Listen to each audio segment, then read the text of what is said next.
Well, I've always been a fan of the junior heavyweights. In fact, that's actually when I first started watching Japanese wrestling. What got me so interested is the guys like Ultimo Dragon, Benoit, Great Sasuke, Jericho was there when I was watching. Now, on the topic, do you have a favorite wrestler yet in New Japan Pro Wrestling that you like to watch the most? Well, no, not really a favorite. I mean, there's a lot of guys I really respect and enjoy.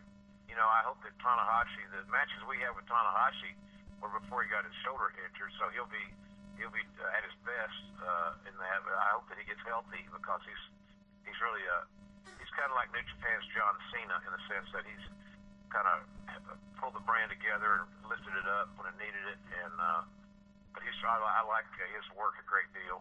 Solid, fundamentally sound. Can be physical and it also can fly. But I guess right now the athlete that probably has garnered the most attention for me is Okada. I think he has a great look. How in the world he came to TNA and they didn't use him is one of the great head scratchers that I've come across. But he's got a great look. He's got a real good aptitude. Handsome kid. I think he's going to be their guy. He can stay healthy for the foreseeable future. But the good thing about it is that they have several. Even though in time we'll see the disappearance of Nakamura because of WWE and AJ Styles, Gallows, Anderson.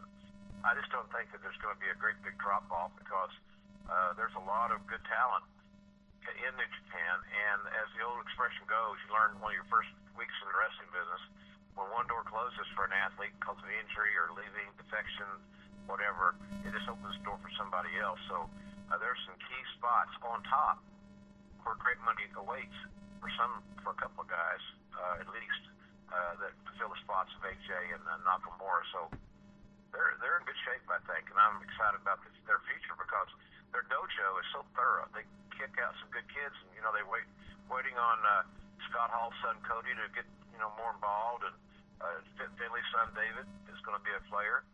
So I'm looking forward to the future of these guys like a great deal. I think they've got. It's just going to be a great fit for me. They are athletic. They work snug. They call it the strong style. Strong style was the way of life in pro wrestling in the North America in the 70s and the 80s, by and large. It wasn't invented by New Japan. They just perfected it, and they're really one of the last major organizations that enlist the strong style of physicality, which I wholeheartedly tip my hat to. Yeah, that's in fact one of the things I thought to myself when I first heard you were doing it was that this is going to be great, because this is what Jim Ross was essentially doing before he came to the WWF, WWE. He was doing this kind of strong style wrestling, and it's great to hear you do it. Now, on the topics you already mentioned, Nakamura and AJ Styles, we just have had this small exodus from New Japan, where those guys and Gallows and Anderson have both left. They're coming to WWE. So my question for you is, how would you ideally book these guys? Would you book them as a group again? Would you have them do something separate?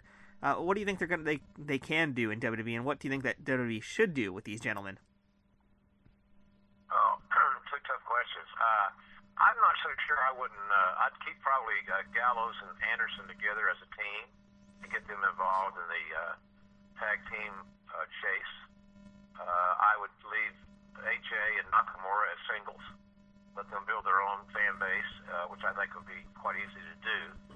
I think the key thing there is that WWE has to be careful of is just don't try to change any of these people that much.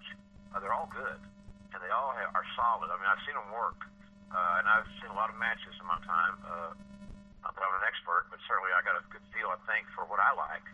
And I think that Nakamura is probably, as far as pure, raw charisma, he's in that same level of Brock Lesnar as having it, in the standpoint that he's a guy that you can't see enough. You want to see more of him do things, his physicality.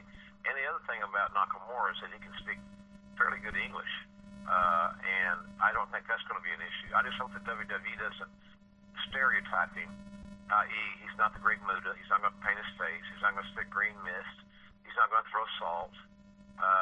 I think if they let him be himself, that what he's created, that image that he's created, they have a huge star and a hit on their hands.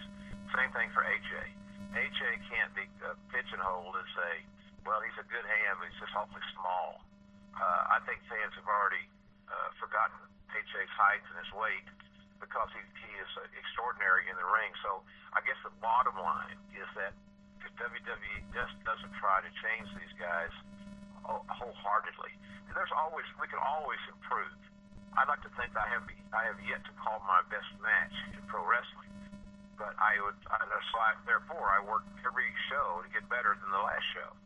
And the day that I stop trying to get better is when I need to quit, because that's when we find our comfort zone, and comfort zones are the kids of death, in my view. That there's virtually any business, or even in relationships, start taking things for granted, things start eroding. So, but I would think the bottom line for WWE is just don't try to overhaul these guys too much. Let them determine their strengths and book to those strengths. That's always been the key with a great booker. The bookers that I've worked with over the years, they have the innate ability to identify a talent's strengths and then play upon that, while at the same time having the opportunity to identify their weaknesses and then staying away from that creatively. I agree 110%. Mr. Jim Ross is never wrong. No. My wife might disagree with you on that one. No, I'm staying out of that one.